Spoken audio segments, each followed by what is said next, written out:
What's going on, everybody? My name is Austin. You're back at Burkify Gaming. And it is, as you can see here on the screen, we are doing an ASMR horror narration. I realized it's been a very long time since I've done a Burkify Reacts to ASMR. Last time I did one was on Pennywise Kidnaps You, and it was completely fucking ridiculous, and I hated it. For a lack of being scared, to be honest.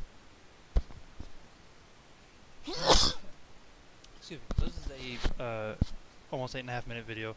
I'm just gonna listen to it. I'm gonna have my eyes closed. I don't think any video plays. I'm just gonna, yeah, no video plays, which is this face right here. So I'm just gonna close my eyes, listen to it, occasionally take a sip.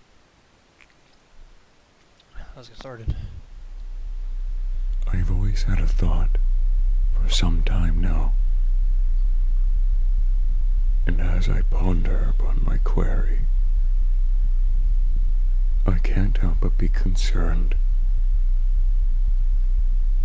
I can't help but wonder the answer to my questions. Questions. So many of them. I will be trying to narrate through But this. it's so far too late to get an answer. Okay. Do you feel safe? Yeah. When you're outside? No. Inside? Yes. At home? Yes. At the store? No. In public? No. In private? Yes. With friends? Sometimes. Alone? No. I wonder where you feel most safe. At work. It's And quite where you hard. feel the most scared. I'm gonna go ahead and hit on this real quick. I feel safer at work than I do anywhere else, which is weird because I work in a jail facility where I can go in there and die at any point. But I feel so safe there because I have all my friends there, and I know they all have my back like I have theirs, so I have nothing to worry about in the jail. As far as where I feel most scared, in crowds. I have anxiety. On top of that, I have social anxiety. On top of that, I just have really bad paranoia. So, like, anytime I'm in a crowd, I get really fucking, like, jittery, and I can't do it very long. I just get really anxious to get somewhere and get out of the crowd. So like if I'm at a party and there's like a crowd somewhere, I'll stay away from the crowd. I'll go outside or something like that. Because that's just who I am. But yeah, anyway. Uneasy. I wonder where you notice me so much more easier as I watch you from a far distance. But So many questions. I worry about you. you're not safe. Oof. I've seen the things you have to go through, Sucks, yeah. the people you've been surrounded with, those that did you wrong. Shit happens. I pity you. Don't. Sometimes I wonder if I should approach you and help, How would you help? but that would ruin this game. Yeah, kinda. And so far I don't think you've noticed me. Nope. So that means I'm winning. Okay. When you're in your home, Yeah. where do you feel most at ease? In this chair. Perhaps in the kitchen. Nope. The aromatic scents Me burning my cereal. gracing your nostrils. Yeah, burnt cereal. And the Awesome. thoughts of food and beverages I have a beverage. gracing your lips. Perhaps the living room, Right, a scream at place where much of life is lived. Interactions occur. But perhaps it is not so for you. Perhaps the bathroom. A room you can lock away in. Sit Don't trust the down, bathroom. wash your face, wash yourself, and forget. Or perhaps it's your bedroom, Well, that's your good shit. own little resting place, your own That did too. That's good. Fuck it. abode to do with as you please. What's really creepy about that? There's a wall right next to me. Like literally, the wall is right there. And that sound like came right from that wall. Scared the piss out of me. That's what I was doing. Perhaps you like to cuddle in your bed, wrap yourself around those sheets, and forget about the man watching you in the corner of the room, I can see my room. ensorcelled in shadows and darkness. Here's the thing. Nobody literally can hide anywhere in my house. I live in a fucking studio. There's nowhere here for anybody to hide. And on top of that, Tasha is scared of the dark. So like I always have some kind of light on, whether it's the TV in the bed or in the living room, or like I have a lamp right here I use. Like there's always, or even if I'm up late at night, I have my computer on and I can still see the rest of my house because I never turn my brightness down on my screen.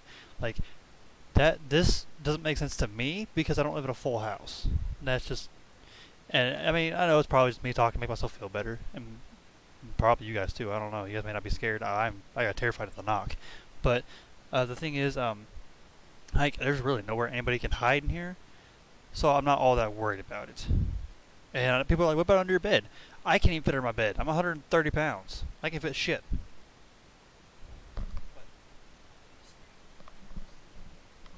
So what? Let those here in the dark. Yeah, we're gonna let those here in the dark. I don't care. I have one of them right here. I am Jay.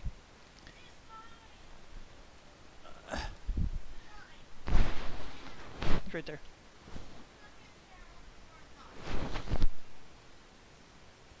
Stay out of the screen. What? ASMR. You should be. You can't help but feel unnerved by him when you turn on the lights. He is no longer there. I was no longer there.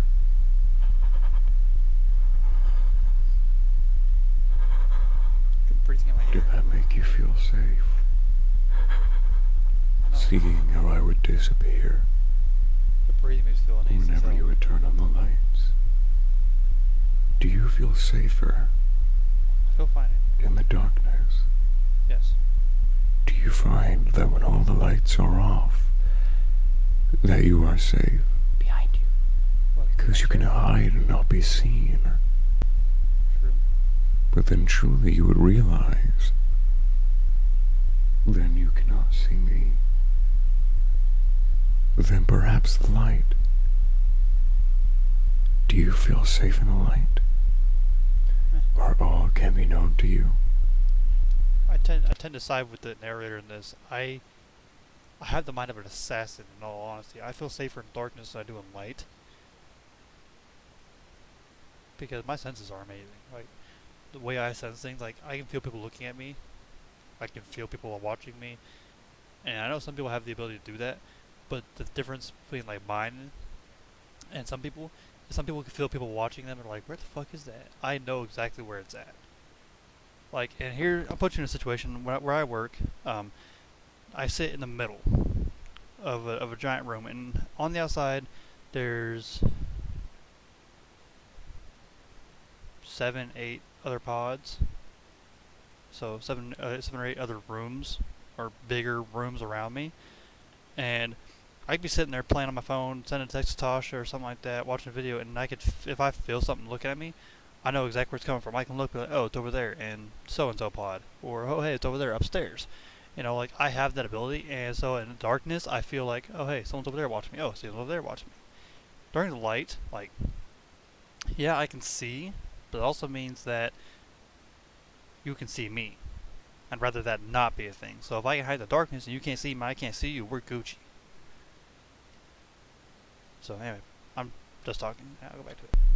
But then of course you know that you would be known to all of us. Right. Waiting for you.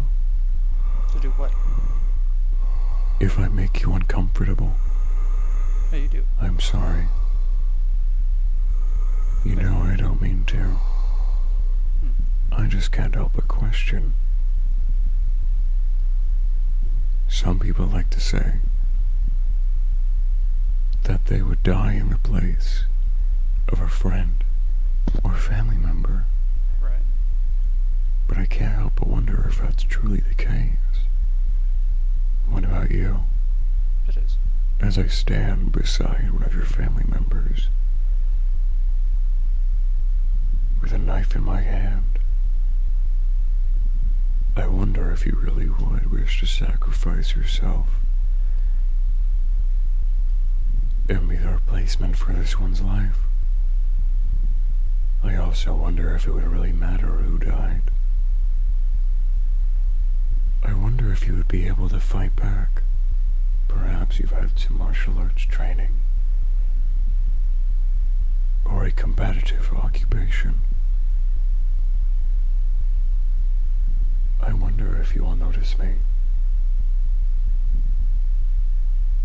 now that I am within arm's reach of you. Right. He's going to kill you. Okay. Go for it. Sometimes I wonder if you are just trying to forget that I'm there. Or perhaps you have ceased to believe that I am. I'm not a bad person. But then again, no one is. There are no bad people. I agree with that. There are only people. There is nothing that is objectively bad or good. Right.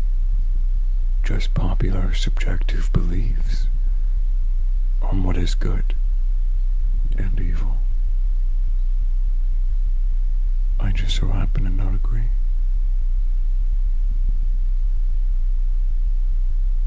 Life is not as important as people make it out to be.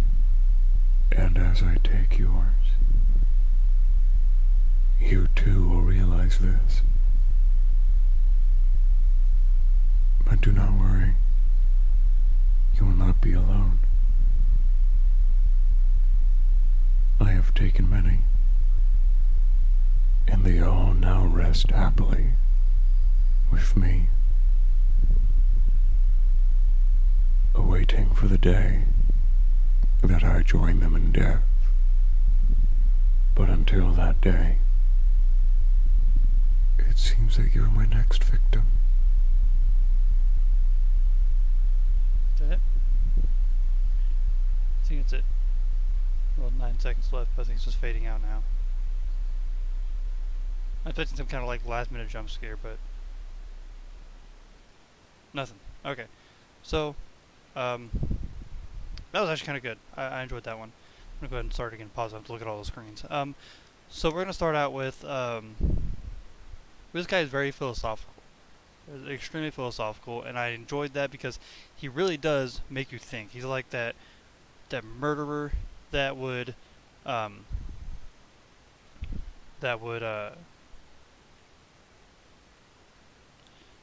he would do things because he felt it was the right way, and he would be able to convince you of the same. Like this guy is talking, and maybe it just resonates with me this way because I'm a little psychotic. Basically, he sounds like somebody who's taking unhappy people and taking them out of this world. He's taking people with depression, anxiety, and killing them for the so-called greater good, which is cool. And of course, like I said, it resonates with me because I do have depression, I do have anxiety. I rarely feel safe. So I'll give it an A+ on to be able to make me think, because that was very cool. The fact that he was able to make me think, and the fact that he was able to like really put me in a position where I couldn't really answer it. Like when he said, when he was talking about when you were able to take your life instead of a family member or friends.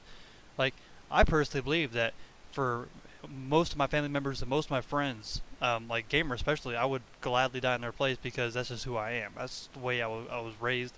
I was raised to put everybody before me. At the same time, he then said, would it really even matter? And that, at that point, put me into a place like, damn, would it? Because I mean, the way I see it, very minute things would change depending on who was being killed. Like if it was like me or my mom, like very big things would change. You know, like if my mom died instead of me, well then well, there's no parents to take care of the kids. My mom is gone. And there's a whole lot of things are affected by just one death. Whereas if it was me instead, you know, brother's gone, fiance's gone, they lose a worker at the jail, and that's really it. And then a YouTuber, of course, is gone. But I mean, even then, I've only got how many? I think they have like 56 right now. I'm gonna look it up real quick. I think it's 56.